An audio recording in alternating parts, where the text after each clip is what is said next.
faut parler de ce qui s'est passé ce week-end, beaucoup de choses, mais allons-y avec tout le brouhaha alentour, d'abord, de l'argent qu'on donne à l'Ukraine, qu'on ne reverra jamais, là, même s'il y a des prêts là-dedans, on s'entend qu'on ne reverra jamais ça.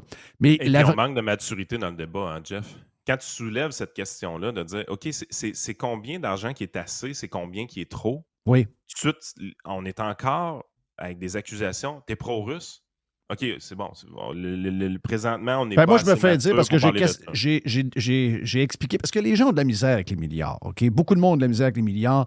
Quand on est rendu à 100 millions, il y en a qui, à 100 millions, tombent à 1 milliard. Il y en a qui ont de la misère à réaliser que 1 milliard, c'est 1000 millions.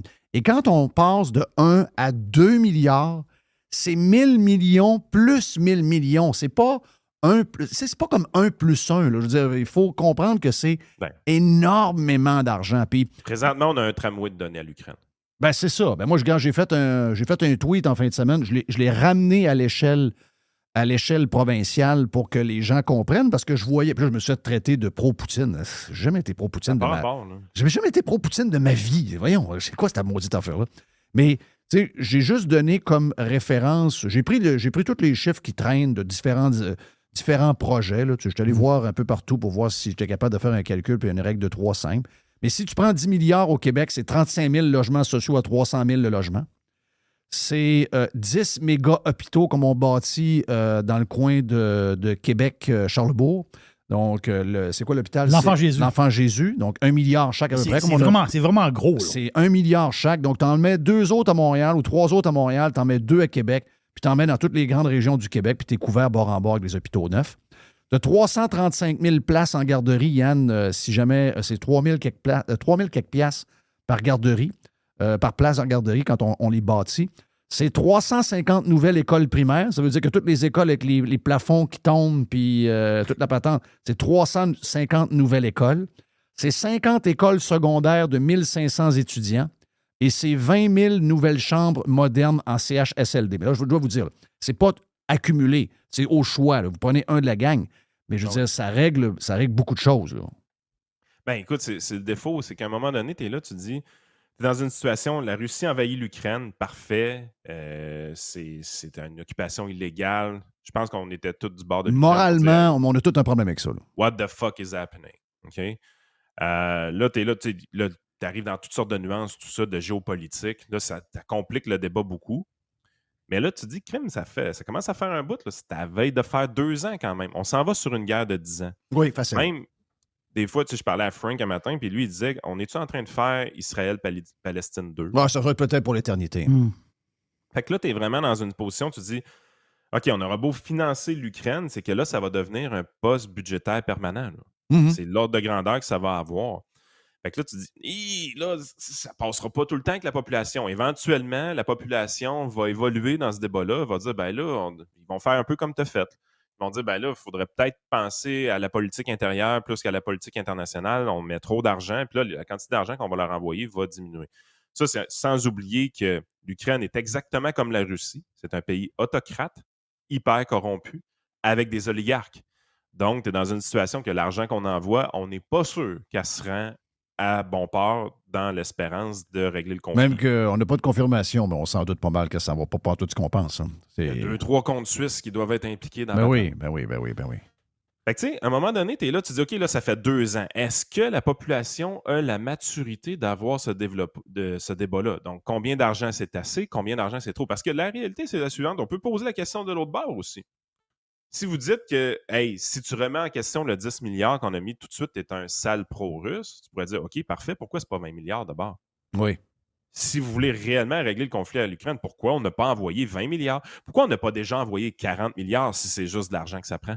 Ouais. Moi, j'ai un autre problème avec ça. C'est que je comprends qu'on est dans l'OTAN, mais on s'entend qu'on figure dans l'OTAN parce qu'on est voisin des États-Unis d'Amérique.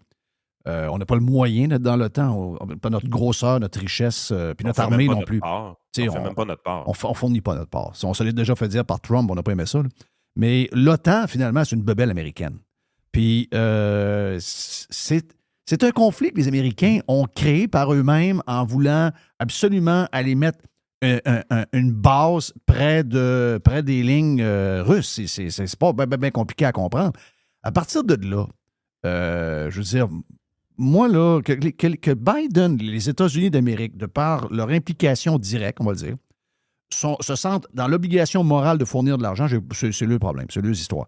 Moi, je ne vois pas l'implication du Canada là-dedans. Je ne la comprends pas, l'implication du Canada. Politique. Mais c'est pas un jugement de savoir. J'aime pas la guerre. OK, j'ai jamais aimé la guerre depuis que je suis au monde.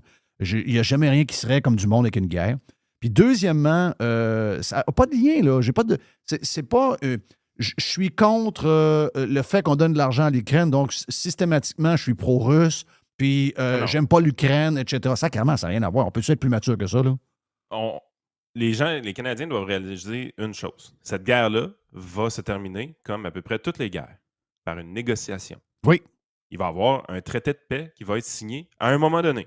Si ça n'arrive pas, ça va être Palestine-Israël. C'est ça. Ça va durer 50 ans et plus. Donc, un jour, on va s'asseoir, puis ça va se régler. Est-ce que ça va être Zelensky? Est-ce que ça va être Poutine encore? Probablement, ça va être des remplaçants. Mais un jour, cette guerre-là va se régler. Ça va être négocié. Il va y avoir des concessions des deux côtés pour que ça finisse. Parce qu'en plus de ça, c'est pas une belle guerre. Dans le sens que c'est pas une guerre chirurgicale. Non. C'est une guerre comme dans le temps. C'est une guerre de pauvres, avec du monde avec des pieds bottes, dans la boîte. Des pieds dans la boîte. Des guerres où est-ce que les soldats attrapent les pieds de tranchée. On ne pensait pas que ça existait encore en 2023, cette guerre-là. Ça en est une. Oui, ça en est une. Fait que tu es vraiment dans une situation où tu dis, OK, c'est une guerre qui va finir avec des dizaines de milliers de morts, c'est pas des centaines de milliers de morts. C'est des pays qui vont s'affaiblir. On ne sait pas les chiffres, là. On entend des fois 100 000, 200 000, mais c'est souvent, ça semble être entre 100 000 et 200 000 le nombre de décès actuellement de soldats ukrainiens. Puis à peu près 10-20 de ce nombre-là pour les Russes. Est-ce que c'est vrai? Je ne sais pas. Je ne sais pas plus que vous autres. Mais c'est des chiffres qu'on entend assez souvent. Si c'est ça, ça n'a aucun sens. C'est pas compliqué. Ça n'a aucun sens. Juste ça. On parle de vie humaine, là. Puis à la fin du conflit, l'Ukraine va être débâtie. Puis toute la dette qu'ils vont avoir accumulée, ils ne sont même pas capables de la rembourser. Ben non, c'est ça. Ça va être fini en marde, cette affaire-là. Puis c'est ceux-là qui disent les Russes vont payer pour... Voyons. Voyons. Ça n'arrivera pas. Là. Puis par rapport... Juste dire un mot par rapport à l'argent, là, parce que des fois, le monde, il mélange des choses. Au début de la guerre, l'UNICEF, la Croix-Rouge, pas tant de choses, ils ramassaient des vêtements. Bon, on l'a vu, là, ça a duré pendant des mois, ramassaient des vêtements pour les Ukrainiens. Il y avait un côté comme humanitaire. Puis je pense que le monde mélange l'argent que le gouvernement donne présentement, mais il n'y a rien d'humanitaire là-dedans. Là. Ça, c'est du cash donné au régime. Là. C'est pas du ramassage de guenilles puis d'acheter des plats de bouffe. Là. C'est pas ça. Là. Ça n'a aucun rapport à ça. Inquiétez-vous pas. Là. By the way, à Kiev, là, les discothèques sont ouvertes. Là. Calmez-vous les nerfs un peu. Là. Moi, j'ai spoté une coupe de steakhouse, voir des réservations. Il y a du monde qui va manger dans un steakhouse. Oui, mais... Moi, je vois même pas, j'ai pas le moyen ici. C'est boire. Mais en tout cas, regarde. Oui, mais l'argent va, puis Yann, il l'a dit, l'argent va où? L'argent, là, s'en va. Inquiétez-vous pas, là. Les oligarches, les amis du pouvoir, la gang de corrompus à la tête du Oui, parce que Zelensky, c'est un acteur. Là. C'est là que le fric va aller, là. C'est un gars manipulé, ce gars-là. Là. On va pas oublier. Là, mais... Pensez-vous que le petit village qui s'est fait détruire à la grandeur, les deux pieds dans la boîte, que la vieille madame qui est là va avoir quelque chose? Elle n'aura rien. Là. Ils vont lui donner un chou. Là. Elle n'aura absolument rien. Là. Oui. C'est ça qui, à un moment donné, vient gossant dans cette histoire-là. C'est que tu dis comment qu'on fait pour arriver avec une table de négociation avec les deux qui s'assoient et qui négocient cette paix-là. J'en ai aucune espèce d'idée. Je ne suis pas un diplomate. Mais il y a une chose qui est sûre, c'est que l'appui à la guerre en Ukraine va aller en s'effritant dans les prochaines années parce que ça coûte trop cher en dollars et c'est des dollars qui ne sont pas utilisés à nos politiques intérieures dans ces pays occidentaux-là. Puis, c'est une guerre d'hypocrite qu'on fait d'une certaine façon parce que c'est une guerre de proxy. C'est pas nous autres qui fait la guerre, c'est les Ukrainiens qui la font. Nous autres, on est en arrière puis on finance. Mais pourquoi Trudeau, tu sais, j'écoutais le discours de Trudeau, là. Après l'histoire du Parlement, il est allé dans un hôtel de Toronto. Il était crinqué, là. Il criait, puis on va être là dans le futur, puis on va en donner encore, puis on va jusqu'au temps que Poutine soit battu, parce que si jamais on le bat pas, c'est ici qu'il va venir. Puis là, il y a des Canadiens qui ont quasiment peur. Il va passer par le nord, il va venir nous envahir. Pourquoi il est intense de même sur l'histoire? C'est quoi? C'est parce que c'est son côté woke? C'est quoi? Non, c'est que politiquement, c'est un piège pour Pierre Poilievre. Tu sais, Pierre Poilievre, c'est un fin finot qui a tout le temps de quoi à dire puis qui aime bien ça. Ça, il est fourré sur l'Ukraine. Poilievre est fourré de A à Z. Parce qu'il y a une grosse diaspora ukrainienne au Canada, majoritairement qui vote conservateur. Oui, Saskatchewan, Alberta, dans ce coin-là.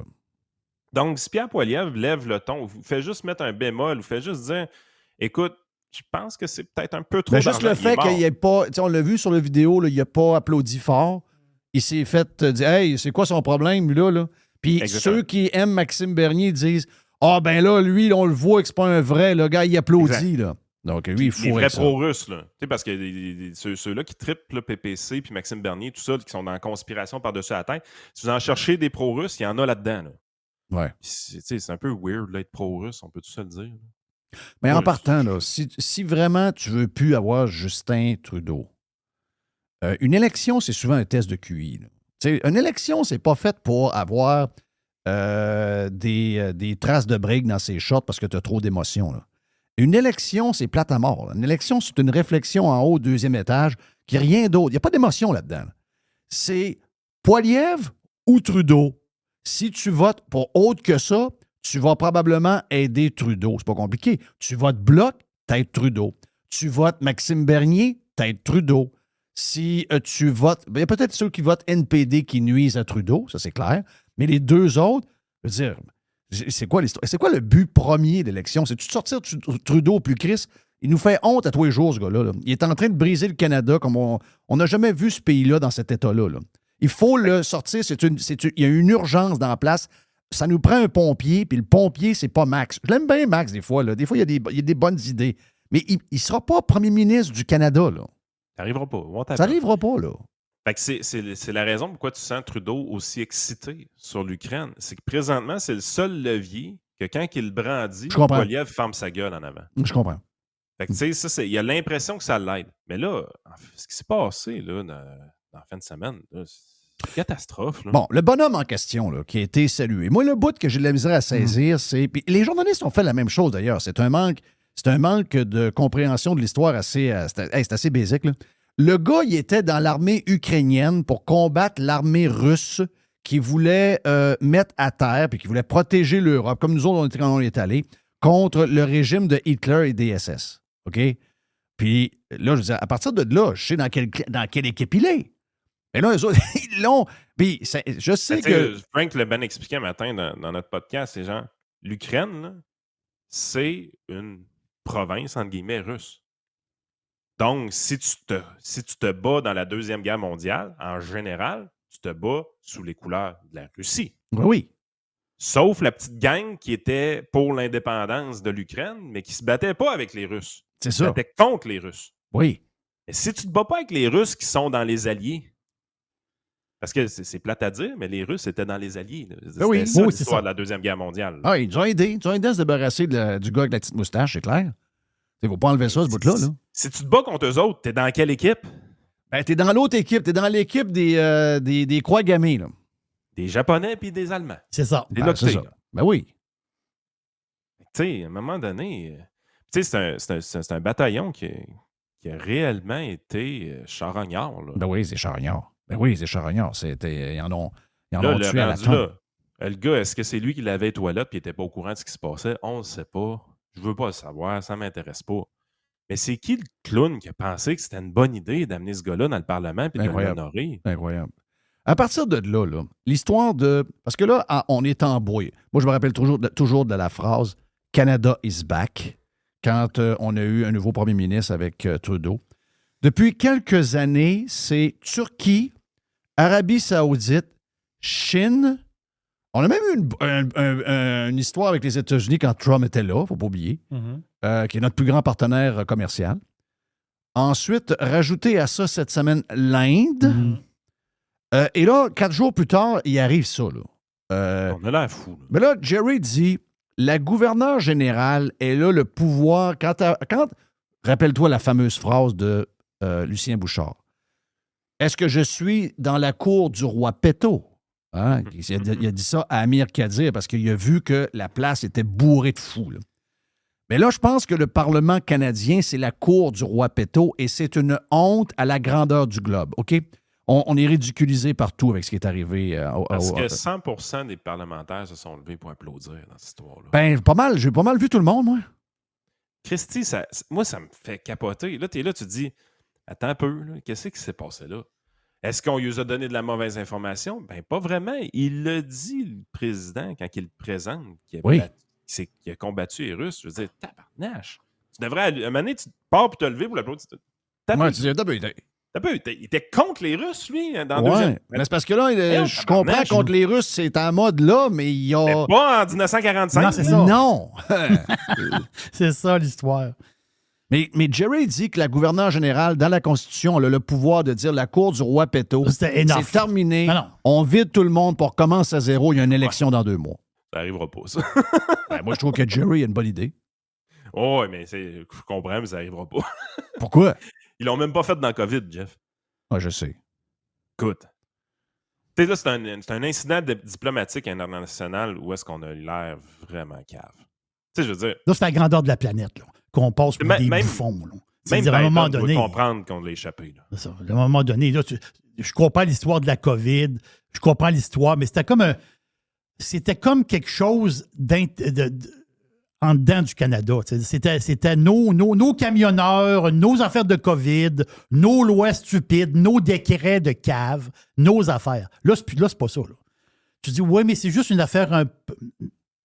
Juste le fait que ça soit arrivé, tu fais Karl Braus. Là. Tu peux pas accepter ça. Le Parlement d'Ottawa s'est rendu... C'est quoi, là? Ben, ils passent le temps à se lever pour applaudir des gens qu'ils ne connaissent pas.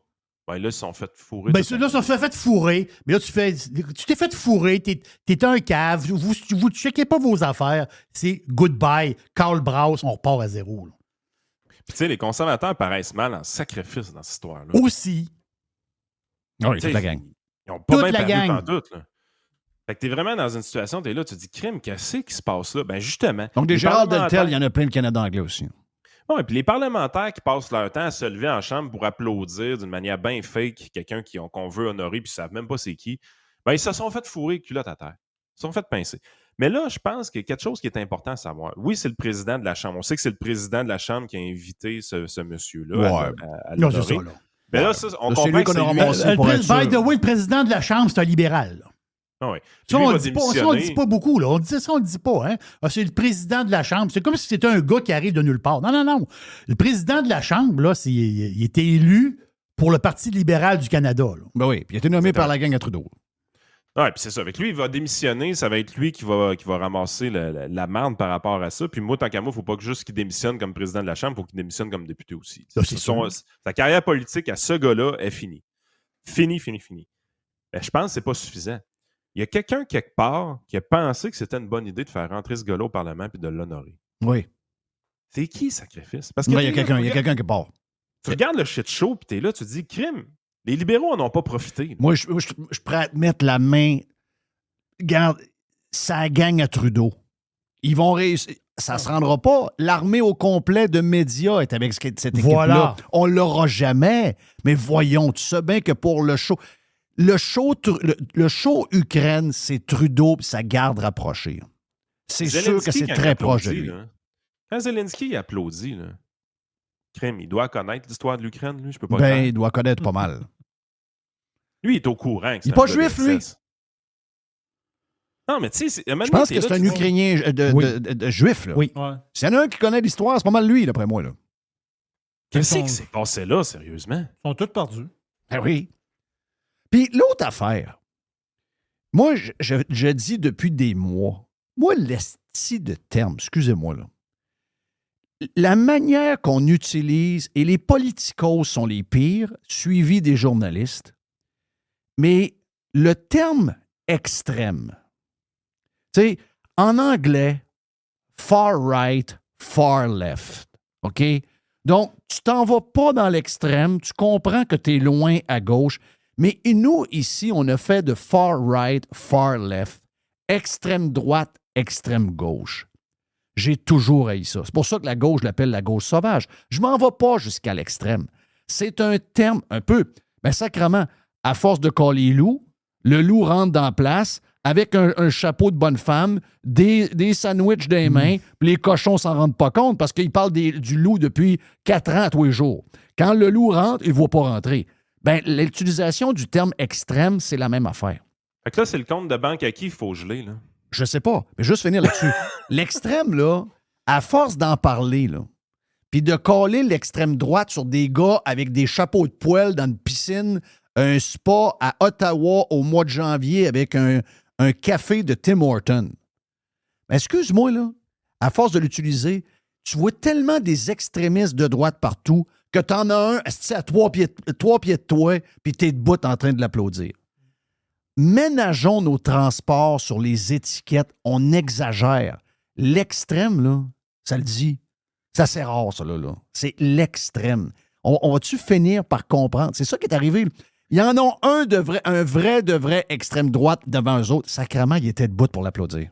Le pire dans tout ça, c'est qu'il y a eu une commission parlementaire avec Brian Mulroney à l'époque, dans les années 80, pour identifier quels sont les ressortissants ukrainiens qui faisaient partie de cette division-là, qui sont aboutis au Canada. Il y en avait entre 600 et 800. La liste de noms est connue. On peut gager le nom de ce gars-là était sur cette liste. Ben oui! Ben oui! Qui c'est qui n'a pas fait sa job, là? Ouais. Non, mais regarde, tu l'as dit, là. Le gars va être tassé, il va démissionner, mais les vrais sont protégés, là. Les vrais sont protégés. Y a-tu quelqu'un au Globe and Mail qui va faire sa job? Y a-tu quelqu'un à CBC qui va faire sa job?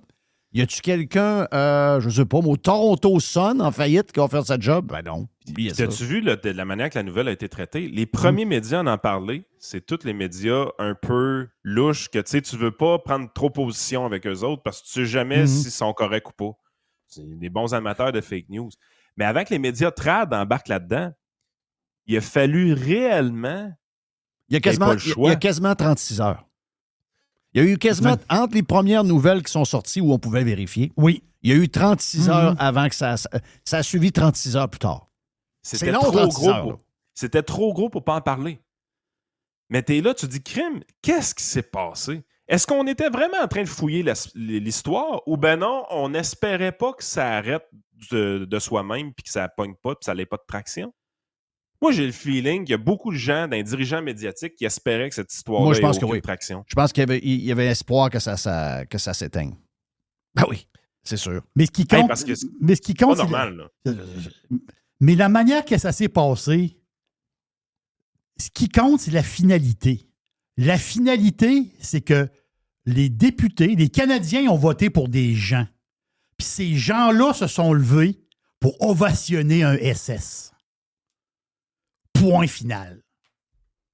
Il n'y a pas de « Ouais, mais là, c'est un gars qui n'a pas parlé à l'autre, le document, le bonhomme s'est levé, il a dit telle affaire. » Les gars du Bloc, t'es-tu debout? Est-ce que les gars du Bloc, t'es debout? Oh oui, t'es tout debout. Ah. Les citoyens du Canada, là-dedans, il y a du monde ils ont des... il y a du monde qui sont morts sur le champ de bataille, là. OK? Il y a les citoyens canadiens ont voté pour des députés. Les députés se sont levés pour applaudir un SS. Il n'y a pas d'autre chose à raconter, c'est que tu démissionnes puis on repart la patente. Là. Enough is enough. Ils ont toute la cave là-dedans, tout parti confondu. Oh, ils ont toute la cave. Il y en a-tu un aujourd'hui qui est sorti pour dire « Hey, Christophe, on l'a-tu échappé? » Il y en a-tu un qui est sorti aujourd'hui, là? Un député? Pierre Poilievre va arriver, va dire, lui de son côté va dire « Ah, ben écoute, là, de la manière que ça a été présenté, on n'était pas au courant. » Ouais, c'est de la faute à Trudeau. Non. Là-dessus, Poilievre, c'est un bâton de marde avec de la marde à deux bouts. Un bâton de marde. C'est un bâton de marde. Vous avez fait comme d'habitude. Vous êtes levé pour applaudir parce que les politiciens, naturellement, vous êtes fake. C'est ça, exact. Vous passez votre temps à applaudir des gens sans savoir réellement qu'est-ce qu'ils ont fait. Voilà. C'est toute la frime. Toute la frime. Thank you, man. Yann Sénéchal, votre conseiller.net, mais aussi en podcast avec Frank.